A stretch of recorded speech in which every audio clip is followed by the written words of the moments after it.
Please, I beg you. Let's get a divorce and just get out. I've inherited the condo and you're no longer of any use to me. Saying this, my husband, Landon, got down on his knees. Being happy after hearing what my husband had to say, I took something out of a drawer. Yeah, sure. Here are the divorce papers.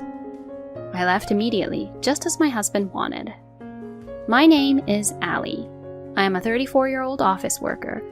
I am still working at the advertising company where I started working after graduating from college. At first, I didn't know what was right or left, but after 12 years like this, I seemed to grow up naturally. I am now in a position to manage my subordinates as a general manager, and I am busy working every day. I love my job very much, so I can work as much as I want.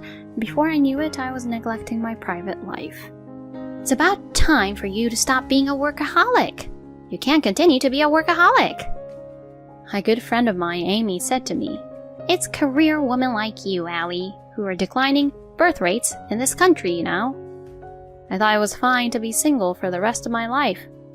But when my friend who had 5 children said that to me, I began to seriously think about partners and marriage. Hey, do you want me to get married after all, Mom? Huh? What's the matter? Do you have a fever or something? What? No, I don't. I explained to my mother what Amy had told me and said I wanted to know what my parents thought. My mother laughed and said, I wasn't expecting much from you. And then added, "But the thought of you as a bride and the child you will give birth to makes me excited." I knew it. Of course, it's about my beautiful daughter. Anything would make me happy. Well, but my son is already married and they just had a baby, so it's fine, you know. Ah, that's true. I have a younger brother, 4 years younger than me, who has already been married for 3 years and has 1 child.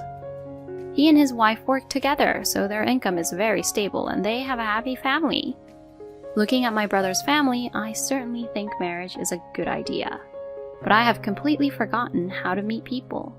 I don't even remember how to fall in love because I haven't been in love for a long time. Being like that, I thought, I can't be like this. Then a colleague of mine heard about my situation and decided to hold a matchmaking party. You and I are the only ones left, so let's just do our best in our own timing. My colleague said that to me. I guess she meant, don't be picky with men. But she's right. I have worked hard at my job, but not at all as a woman. So I decided not to be too aggressive here, but to keep an eye on things and try to talk to various people. At the party, as expected, my colleagues and I were the eldest people from the group. The men were all in their late 20s, about 5 or 6 years younger than us. But they were all calm and easy to talk to, and I simply enjoyed the party. We switched seats and I talked with the man next to me about a number of things. That man was Landon, who later became my husband. Landon was very friendly and cheerful, but not childish or younger than me. Moreover, he and I shared the same taste in music and we had a lot of fun talking. Then we exchanged contact information and we started meeting together. There was just a live concert of an artist we both liked in common, so we went to see it together. Then we went for a drive, had tea at a cafe, and went out for drinks. And we grew closer and closer, and we ended up going out. I thought I had forgotten how to fall in love, but that didn't matter when I fell in love. We just enjoyed our time together so much. And then we started dating, and a year passed in a blink of an eye. I don't think a year has ever felt so fast. Then one day, he invited me to dinner at a fancy restaurant with a beautiful night view. I found myself having a little expectation, and as I had the meal with him, I was thinking, no way, to myself, wondering if it was possible. The meals were very good, but I was more nervous about what was going to happen next. Then he pulled a ring out of his suit pocket and proposed to me. Allie, marry me. Let's build a nice, warm family together from now on. Yes. Thus we got married. When I reported to my friends that I had decided to get married, they cried and were happy. "I'm so happy that you finally found happiness, Allie." "Thank you. Please come to the wedding too." "Of course, I'll be there." When I reported that to my parents, they were both very happy as well. I knew that both my father and mother were looking forward to my marriage. Then, after meeting both of our families, he and I had our wedding ceremony. My friends and colleagues all congratulated us, and I was beyond happy. Then, my married life with Landon started. Allie, welcome back. I'm home. Dinner is ready. Today it's curry. Wow, looks delicious. I'm going to go get changed. My husband always cooks for me because he finishes work earlier than I do. To be honest, I'm not a very good cook, so I really appreciate it. Besides, his meals taste so good. He says it's not his own skill because he follows the recipe, but I still think it's great that he can follow the recipe exactly, and it tastes really good. So I think he's a very good cook. Thanks to my husband's cooking, I can work overtime without any worries. And when I come home tired, a delicious and nutritious meal helps my body recover from all the tiredness. I felt very happy that I was able to get a really good husband. I had no doubt in my mind that I would continue to enjoy my days with my husband, eventually have children, and build a warm family. However, about a year into our honeymoon, there was something that worried me. It was that my husband always carried his phone with him wherever he went. Surely there are men like that, but my husband used to leave it on the table when we were first married, or go to the bathroom or bath with it where I could see it. I felt a little uncomfortable because he suddenly started carrying it wherever he went, as if he had completely changed. Since this was happening so often, I decided to take the plunge and ask my husband about it.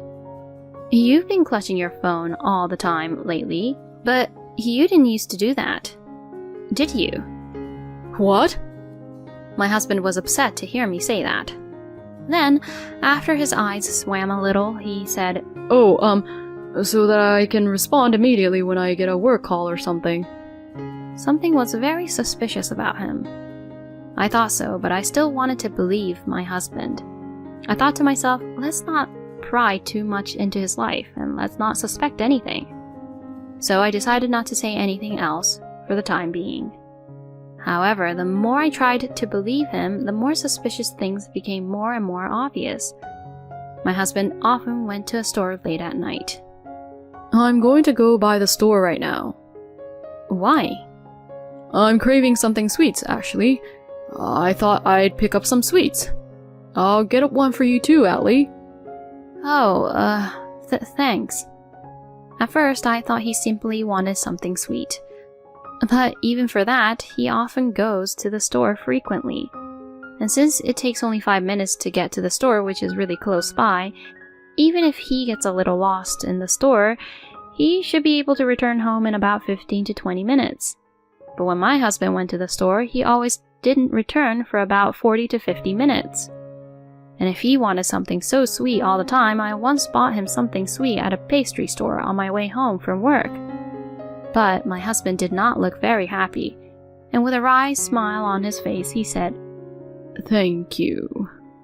It was then that I realized that my husband was not there at the store to get sweets.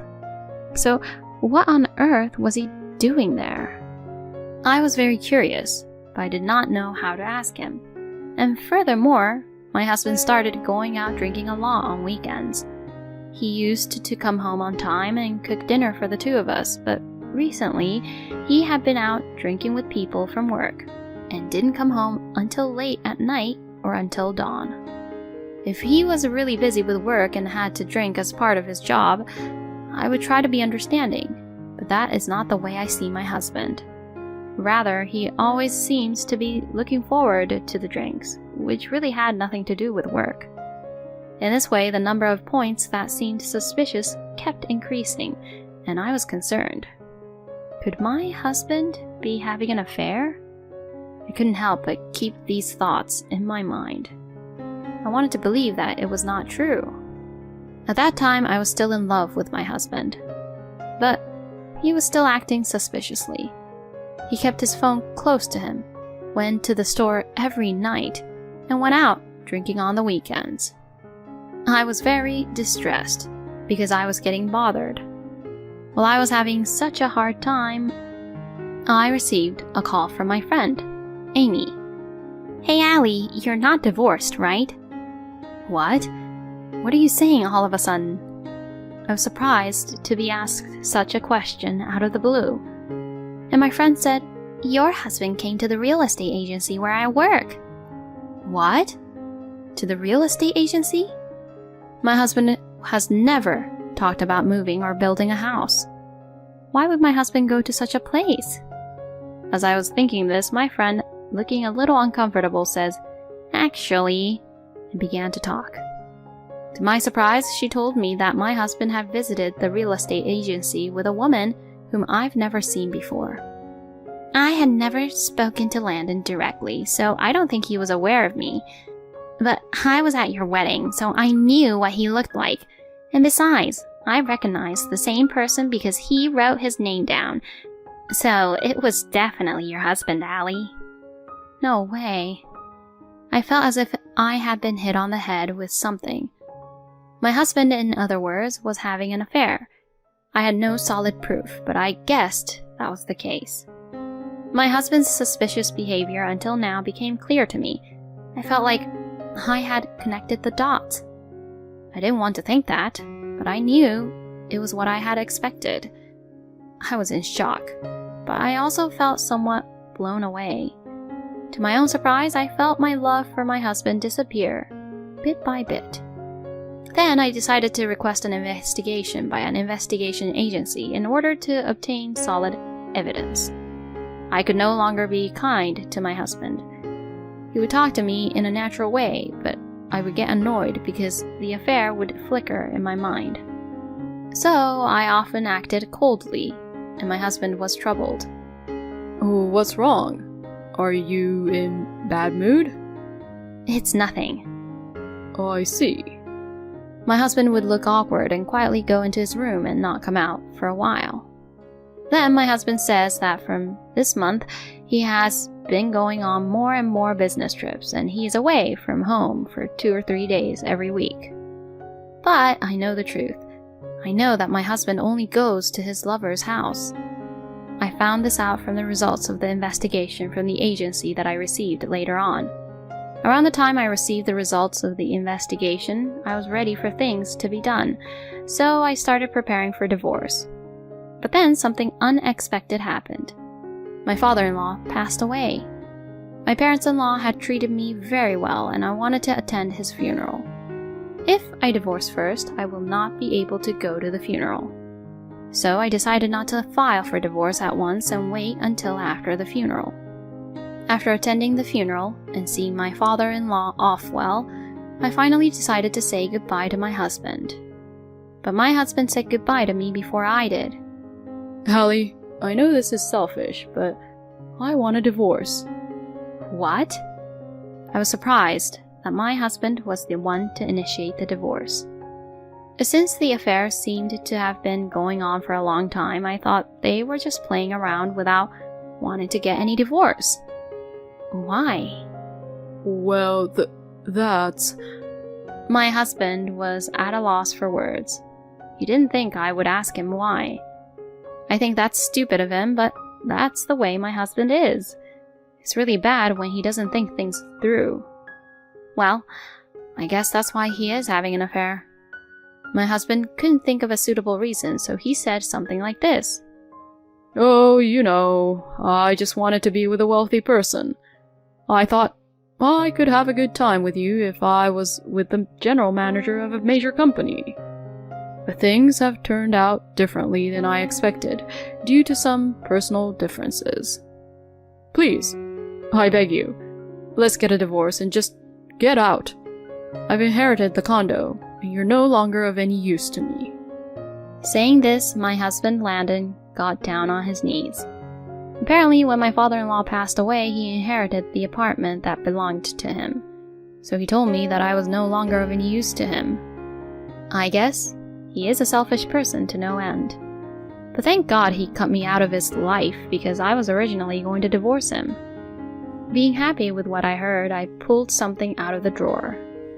Okay, sure. Here are the divorce papers. What? My husband didn't seem to think I had filled out divorce papers. Hey, why do you have this? Because I wanted to divorce you too. I told him so. My husband was a little surprised, but laughed and said, Oh, I see. Well, I guess we were thinking the same, huh? Then he signed the divorce papers.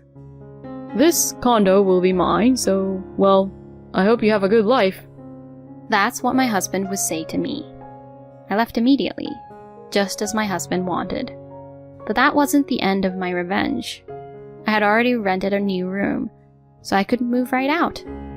Then I sent a content-certified letter to his office. Soon after that, I received a phone call from my husband. Why would you send that to my office? Because I need to have you judged for your wrongdoings. Don't you think so? I know you were having an affair. I will make sure you pay me alimony. No way! Landon had no idea that I knew that he was having an affair. He seemed a little awkward, but soon returned to a triumphant mood. Well, but I inherited a condo, so I can pay alimony. Oh, what a relief then. You and your mistress's alimony together would be about $60,000. $60,000? Well, we can get by if we sell the condo. My husband says so, but he was quite upset. But I told him a fact. I'm sorry, but I don't think you'll ever be able to sell that condo. Huh? Why not? First of all, that condo is like 20 years old. It's not going to sell in the first place when it's used for some time like that. And next year, a much taller condo will be built next to your condo, so the view of the scenery from your condo won't be as good. And with that, the value would go down in no time. No way. My husband apparently didn't think about that. Oh, and you have to pay inheritance tax too, so be careful. He didn't seem to have heard me and didn't respond.